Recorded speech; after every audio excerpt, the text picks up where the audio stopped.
Voilà. Donc là, on est au début du chocolat. Donc ça commence d'abord par un arbre, le cacaoyer. Voilà, donc ici on a un cacaoyer, on a les fruits qui sont collés sur le tronc. C'est un peu particulier hein, sur cet arbre-là. Et donc la cabosse, voilà, ils sont accrochés dessus et voilà, cueillette. Donc soit on fait quelques tours sur lui-même ou avec une lame, on fait attention de bien couper la tige pour pas abîmer l'arbre. Voilà.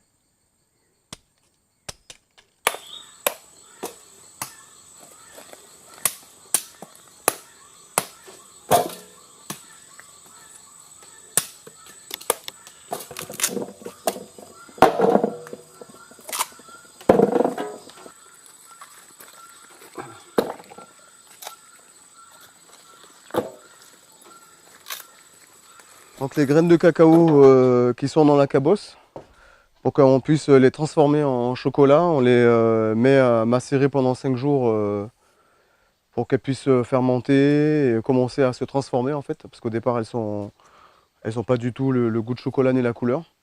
Donc pour pouvoir les transformer, donc 5 jours de fermentation. Et au bout de ces 5 jours, on les met à sécher au soleil, qui continue la transformation.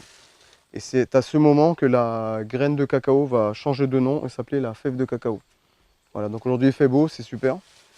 Donc elles sont belles, elles sèchent bien, ça ne moisit pas. Et cette opération elle dure à peu près 10 jours. Donc là on est sur un système de grillage, voilà, qui les tamise en même temps que les nettoie. Et pour les faire sécher. Il y a un autre système aussi sur feuilles de tôle. Voilà, donc on a eu beaucoup utilisé la tôle aussi pour faire sécher. Parce que ben, tout de suite quand on touche, c'est chaud quoi, et ça aide à sécher. Et là, ben, ici on a des noix du Brésil, on appelle castagne aussi. En Guyane on les appelle touka, avec lesquelles on fait un chocolat avec une noix locale. Voilà, noix d'Amazonie. Cacao d'Amazonie avec des noix d'Amazonie. Voilà, tout en local. Ce que la nature nous donne à l'endroit où on est. Donc ici, c'est l'endroit où, tout simplement, on torréfie les fèves de cacao. Donc j'insiste sur le mot torréfier. Torréfier, c'est pas griller, quoi. C'est important. Donc en français, il y a deux mots différents, griller et torréfier. Quand on grille, c'est plus fort. Torréfier, c'est plus doux. Donc c'est-à-dire qu'il faut faire attention. Il y a un arôme, il est fragile, l'arôme du cacao. Donc là, c'est une petite platine pour les démonstrations, pour cuire certaines amandes, certaines noix. À côté, là, on a une grande platine pour les vraies opérations où on peut mettre jusqu'à 20 kg de fèves de cacao. Et donc, on a cette opération, il faut tout le temps les remuer et être avec les fèves.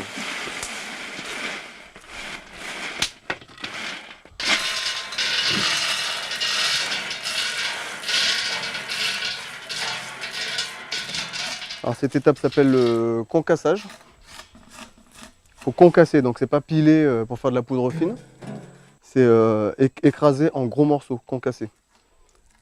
Donc l'idée en fait c'est d'imiter la main de l'homme en fait, avec les doigts. Normalement à la main, si on n'a pas d'outils, on n'a rien, on peut le faire à la main comme ça. Donc l'idée c'est de casser pour éplucher en fait, enlever la peau. Donc là pour l'instant ça va se mélanger mais on va les séparer.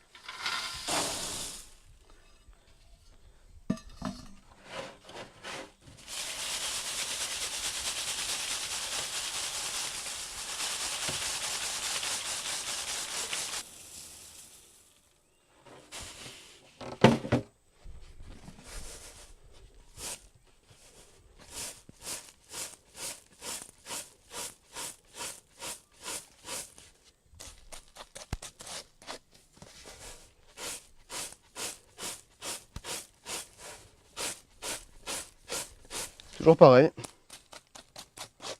pas besoin de machine, de la technique et du savoir-faire. Sinon il y a une autre technique un peu plus sophistiquée mais qui reste artisanale, c'est de faire tomber dans une bassine en dessous avec un ventilateur derrière. Donc on prend une calebasse par exemple, un récipient, on fait tomber les fèves mélangées. Et les peaux qui sont plus légères en fait elles s'en vont au vent.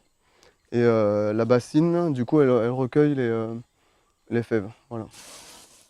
Il faut une journée de récolte par exemple. Donc cette journée de récolte où on va cueillir les cabosses, elles sont écabossées sur place, on ramène ici que les graines de cacao. Et il va falloir ensuite 5 jours de fermentation, donc on est déjà à 6. Après ces 5 jours de fermentation, il y a 10 jours de séchage. Donc ça fait 16. Et après une journée de plus pour torréfier, enlever la peau, on est à 17. Voilà. Plus le chocolat derrière, donc souvent on est à pas loin d'une vingtaine de jours en fait. Quand on cueille 10 kg de cabosse, on garde 3 kg de graines, et les 7 kg qui restent, c'est 7 kg de coques. Donc plutôt que de les porter et de les amener jusqu'ici, autant les laisser directement dans les plantations. 10 kg de cabosse, 3 kg de graines, 1 kg de fèves sèches.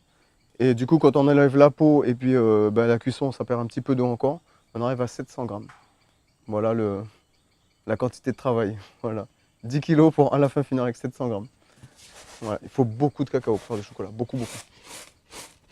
Des tonnes. Et là, dans le plateau, on a maintenant les éclats de fèves de cacao qui ressemblent au chocolat et qui sentent le chocolat. Étape suivante.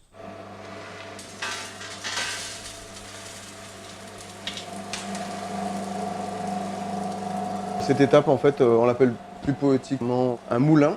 Donc son boulot, c'est quoi? C'est d'écraser les fèves de cacao qu'on a torréfiées, concassées, vannées pour faire de la pâte. Voilà, donc la base du cacao.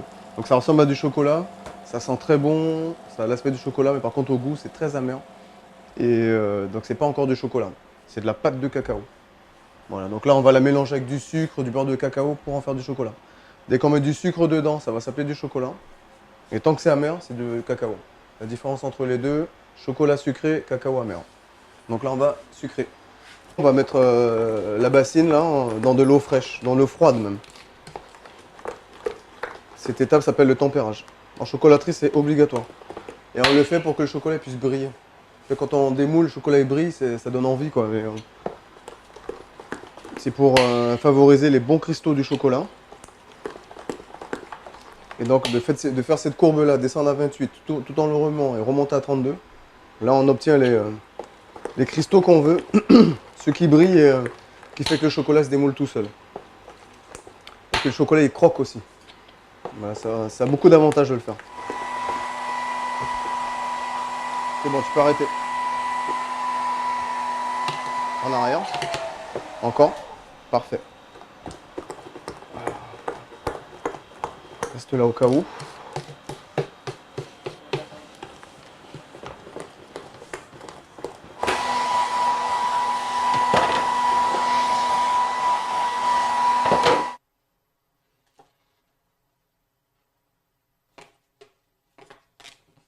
Pendant longtemps, on a travaillé avec des moules, pendant une dizaine d'années avec des moules, l'archétype de la tablette avec les carreaux, tac, tac, tac. Puis bon, on m'a fatigué de travailler avec des carreaux. On a voulu chercher quelque chose qui était vraiment original, cacao d'Amazonie, et ça n'a pas été si facile hein, finalement, parce que trouver des moules qui correspondent à ce qu'on essaye de dégager, c'est pas si évident. On est à deux doigts d'essayer de trouver des moules personnalisés, hein, les faire créer, quoi, mais bon, ça coûte très cher. Et, on est des petits artisans très artisanaux. Et puis, par chance, on a fini par trouver ce joli moule, où on voit des jolis motifs, hein, la cabosse, les graines, des feuilles, cacao d'Amazonie, quoi. Voilà. Une chance. Hop. Donc là, au frigo, pour ensuite le démoulage.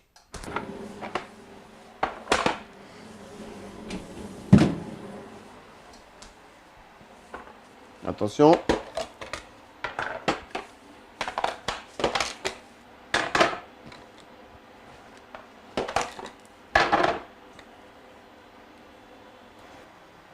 Qui veut du chocolat? Donc là, on est à l'emballage, donc aluminium en plié hein, pour les isoler, les protéger. Et puis juste ensuite du papier craft, hein, donc on coupe sur un contreplaqué avec au cutter. Voilà, on fabrique nous-mêmes nos emballages, simple, simple.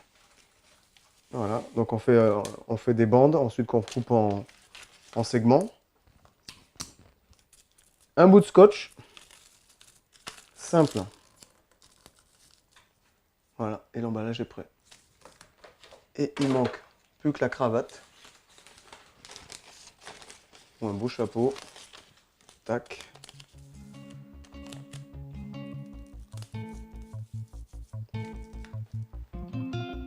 et c'est prêt. Il faut rester simple.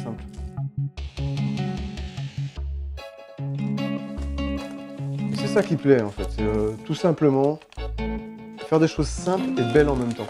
C'est pas parce qu'elles sont forcément sophistiquées qu'elles sont belles. Hein. C'est ce que je veux dire.